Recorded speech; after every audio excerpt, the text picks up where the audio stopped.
Oke, assalamualaikum warahmatullahi wabarakatuh. Kami dari kelompok 2. Di sini kami mendapatkan topik kedua yaitu tentang OCR untuk konversi gambar ke teks ya. Kita akan menganalisis jurnal terkait topik tersebut. Oke, di sini ada nama kelompok yaitu yang pertama ada Mas Fakih Abdullah dan saya sendiri Muhammad Rafi Fulana. Nah, di sini untuk review jurnal yang akan kita lakukan, kita akan memaparkan identitas, ringkasan isi, dan juga analisis kritis untuk masing-masing jurnal yang sudah kami dapatkan. Untuk jurnal yang pertama, yaitu ada sistem otomatisasi deteksi dan ekstraksi data KTP berbasis convolutional neural network dan optical character recognition. Dengan penulis Fatih Gesang Panuntun dan RR Hajar Puji Sejati dan dipublish pada tahun 2024. Sinta 4. Oke. Kemudian untuk jurnal 1 ringkasan isinya.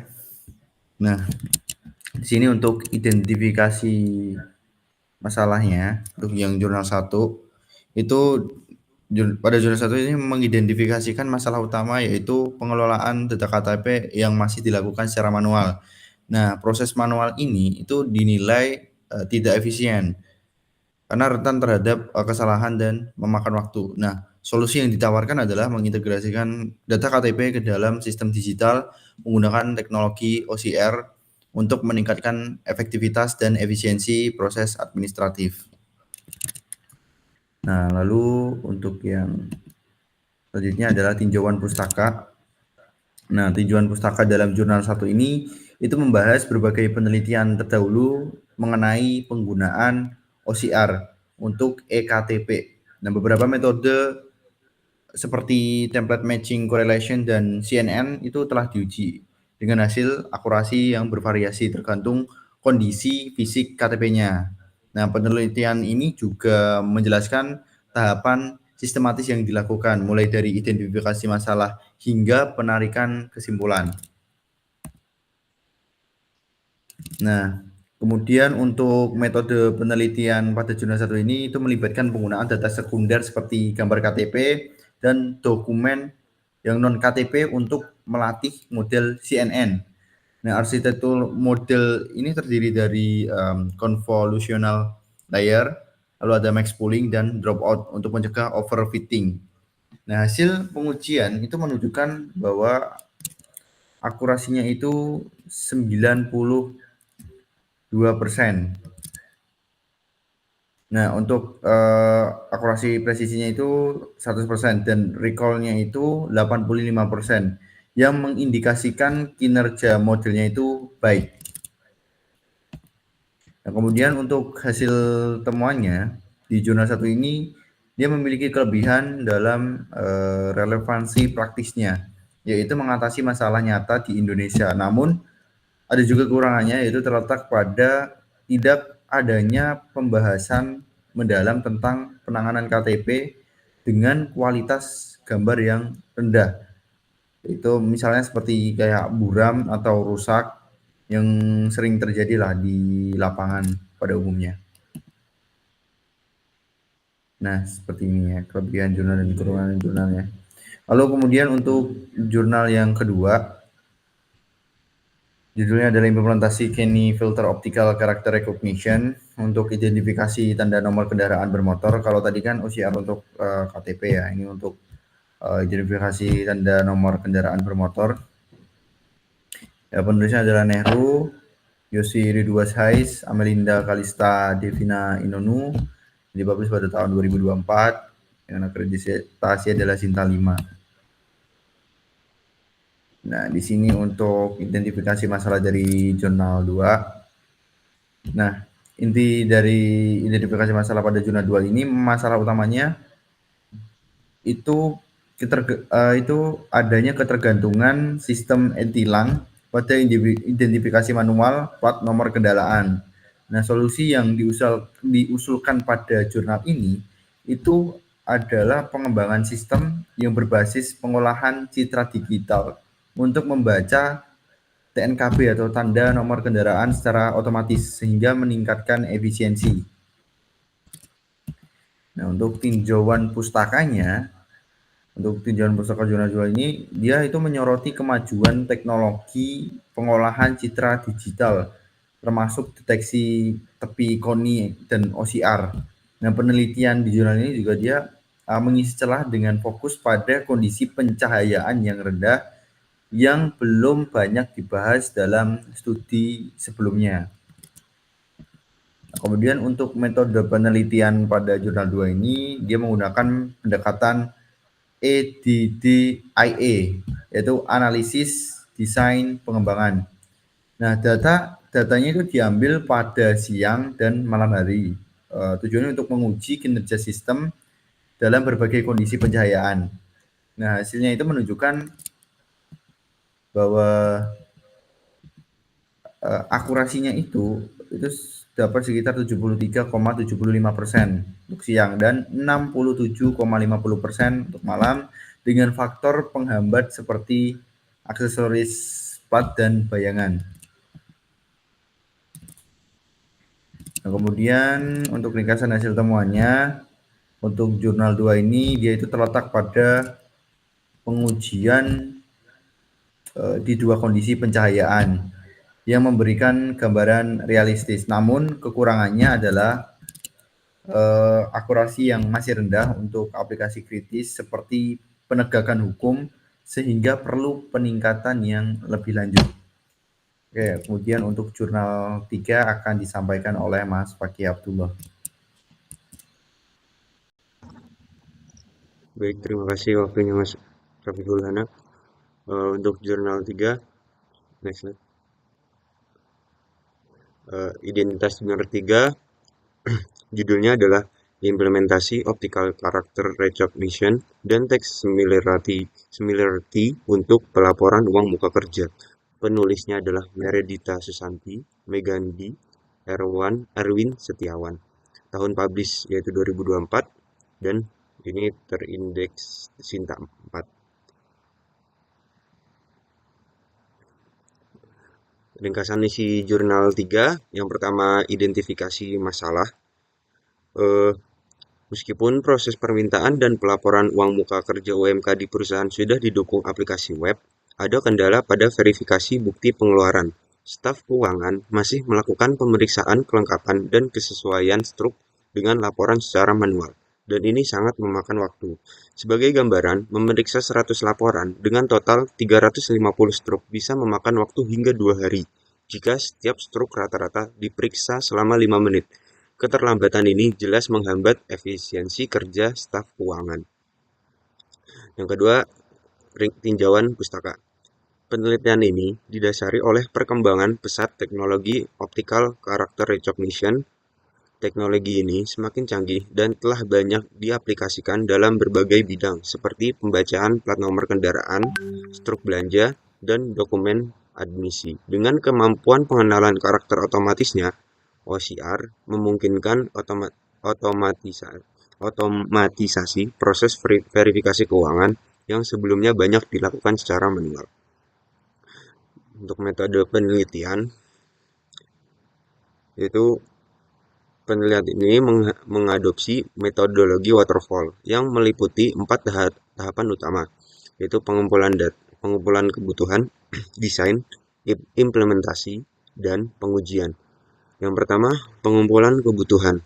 Tahap ini dilakukan dengan mengobservasi proses pelaporan dan pemeriksaan uang muka kerja yang sudah berjalan. Tujuannya untuk mengidentifikasi bagian mana saja yang dapat diotomatisasi. Yang kedua yaitu desain. Pada tahap ini, arsitektur sistem dirancang menggunakan komponen diagram. Aplikasi yang dikembangkan akan berkomunikasi dengan aplikasi UMK yang sudah ada melalui API berbasis REST. Step ketiga, metode penelitian yang ketiga, yaitu implementasi. Sistem dikembangkan menggunakan bahasa pemrograman PHP. Aplikasi mengintegrasikan layanan OCR eksternal dan Verify untuk mengekstrak teks dari bukti pembayaran. Untuk mencocokkan item pengeluaran pada laporan dengan hasil OCR. Digunakan algoritma kesamaan teks atau text similarity berbasis Levenshtein distance. Sebuah item dianggap sesuai jika tingkat kemiripannya lebih dari 80%. Untuk metode penelitian yang terakhir adalah pengujian. Pengujian fungsional dilakukan untuk memastikan kemampuan aplikasi dalam bertukar data dengan sistem eksternal dan mencocokkan teks dengan akurat. Hasil temuan jurnal ketiga ini, yaitu sistem yang dikembangkan berhasil mengotomatisasi proses pemeriksaan bukti pengeluaran dengan laporan uang muka kerja. Aplikasi mampu mengirimkan berbagai format file, JPEG, JPEG, PNG, atau PDF ke layanan OCR Verify dan menerima hasilnya dalam format JSON dalam waktu kurang dari 1 menit. Sistem juga berhasil mengidentifikasi dan mencocokkan transaksi dengan tingkat akurasi yang tinggi. Meskipun demikian, sistem ini masih memiliki keterbatasan. Seringkali kode barang pada beberapa kwitansi keliru dibaca sebagai jumlah barang.